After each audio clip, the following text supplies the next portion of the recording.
મોરબીના રહેવાસી અને હાલ વકીલાતના વ્યવસાય સાથે જોડાયેલ મિતેશ દિલીપકુમાર દવે નાનપણથી જ વિવિધ સિક્કાઓ અને ટપાલ ટિકિટ સંગ્રહ કરવાનો શોખ ધરાવે છે. ધોરણ 5માં અભ્યાસ કરતા સમયથી આ શોખ તેમને લાગ્યા બાદ ભારત સરકારની તમામ ટંકશાળ દ્વારા બહાર પડાયેલ સિક્કાઓ અને ભારતીય રિઝર્વ બેંકના પ્રથમ ગવર્નરથી લઈને હાલના ગવર્નર શશિકાંત દાસ સુધીના તમામ ગવર્નરની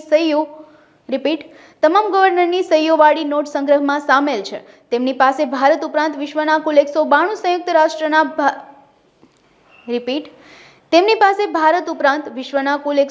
સંયુક્ત રાષ્ટ્રના સભ્ય દેશ અને અન્ય 93 નેશન મળીને કુલ 285 દેશના ચલણ અને તપાસ ટિકિટનો સંગ્રહ છે. મિતેશ દવે પાસે ઇન્ટરનેશનલ બેંક નોટ સોસાયટી ઓસ્ટ્રેલિયાનું સભ્યપદ છે, જે કાર્યમાં તેમણે માતા પિતા અને નાના ભાઈ એડવોકેટ દર્શન દવે તેમજ ગોધરા નિવાસી અર્પિતભાઈ ક્રિશ્ચિયન પણ ઘણી મદદ કરી છે.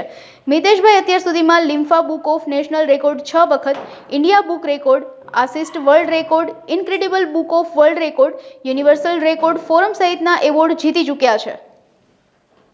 મારી પાસે 285 દેશનું ચલણ છે, જેમાં 192 યુનાઇટેડ નેશન્સના સિગ્નેટરી મેમ્બર છે અને બાકીના જે ડેડ નેશન છે એનું કલેક્શન મારામાં સામેલ છે. એના કારણે મને સતત 6ઠ્ઠી વખત લિમ્કા બુક ઓફ નેશનલ રેકોર્ડમાં સ્થાન મળ્યું છે.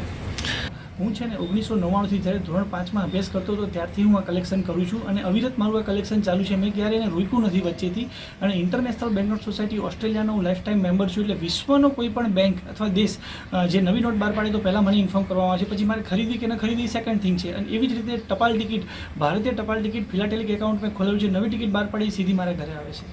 હમણાં મોદી સાહેબ દ્વારા જે અયોધ્યાની રામ જન્મભૂમિની સ્ટેમ્પ બહાર પાડવામાં આવી છે, મિનિસ્ટ્રી મારા કલેક્શનમાં સામેલ છે.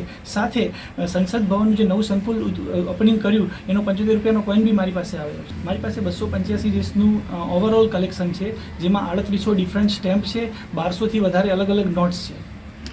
મને આ શોખ મારા પપ્પામાંથી મળ્યો છે. અમે 1999માં રવિશંકર આર્ટ ગેલેરી, લો ગાર્ડન, અમદાવાદ ખાતે કલેક્શન જોવા ગયા હતા. ત્યારથી મને ઉત્સુકતા થઈ કે આવું કંઈક કરવું જોઈએ અને ત્યારથી અવિરત મને મારા પેરેન્ટ્સે, મારા મિત્રોએ, સગા સંબંધીઓ બધાએ સપોર્ટ કર્યો છે કે આ વસ્તુ સારી છે, તારે કરવી જોઈએ.